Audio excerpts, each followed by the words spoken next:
I'm John Hanna for CityTV.net in New York, and we have David Madigan, Chief Investment Officer for Breckinridge Capital Advisors, joining us from Boston. Hey, David. Hi, how you doing? Great, and yourself? Good. David, let's talk about your bond investment strategies right now with regards to how does QE2 affect your company?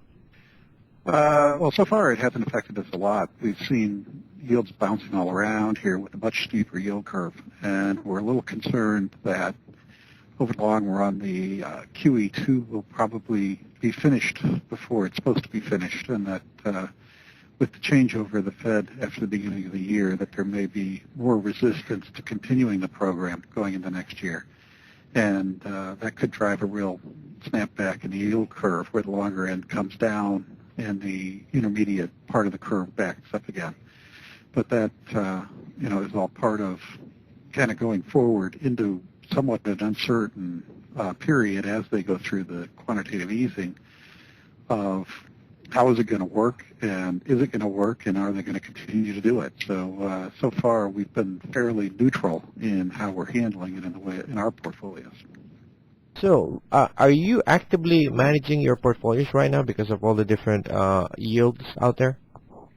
Well, we are. We are looking at, what's going on, obviously, in the municipal market is with the Build America bond program absorbing a lot of long-end supply now through the end of the year, and that program not having been extended yet. That could be a flood of longer bond issuance coming into the market, which could tend to make municipals a steeper curve, even though treasuries may flatten out a little bit as the quantitative easing goes into place. So there's a lot of uncertainty, at least from our viewpoint, in what's going to happen to the yield curve over the course of the next 6 months or so. Now, what is your current strategy, let's say, for example, at this kind of scenario between now and, until next year?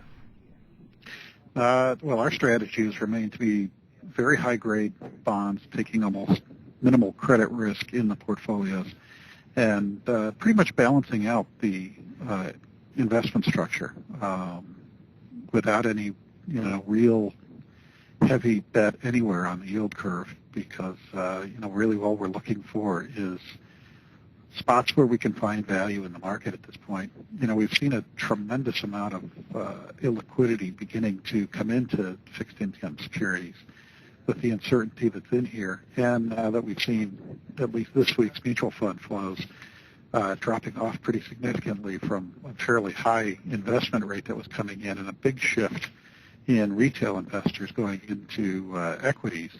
I think that just continues to add somewhat to the illiquidity in the fixed income markets, and that's going to be a bit of a concern as we go forward. So we've decided not to take any major plays, anything other than being in just high-grade names.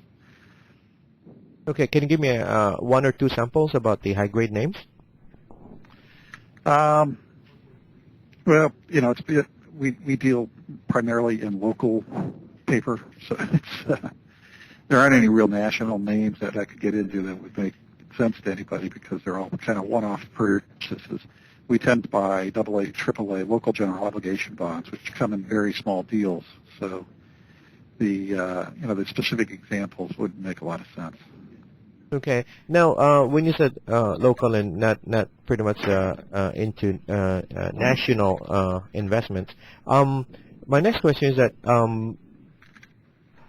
are you looking at international, just pretty much U.S. and local? No, we just do municipal bonds for the most part. Okay. Now, 98% of our assets are municipal bonds, either taxable or tax exempt. Taxable, tax exempt. Now, speaking of taxes, with a lot of taxes that's going to come into play, how will that affect the yield for your clients?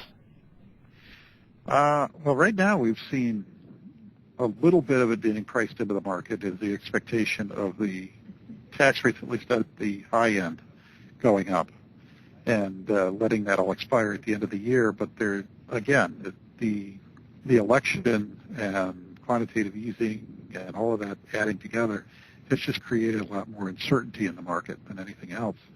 And you've got a lame duck Congress that's going to be in session for about 4 weeks before the end of the year. And there's a big question as to what they're going to do to extend either the Bush tax cuts completely or come to some other agreement of leaving the high end, or whether they'll be completely ineffective and get nothing done between now and the end of the year and push it off onto the Republican Congress that comes in January. Those are all things that have not been decided, and they're huge decisions that have to be made by a lot of people that sound like they have a very short-term interest in it. So that's kind of where we are at this point, is just in that really uncertain period. If they do go ahead and extend all the Bush tax cuts, that probably make munis look cheaper versus taxable investments, simply because the tax value wouldn't be quite priced in there as completely as it would be at a higher tax rate. But they're just as likely as they do nothing and we end up with higher taxes across the board, and that can drive tax-exempt yields. If they let all of the Bush tax cuts expire at the end of the year, they don't get anything done. What you end up with is it becomes the only tax-advantaged game in town, and we would expect supply or demand to just shoot through the roof at that point, and yields to drop down pretty substantially going into next year.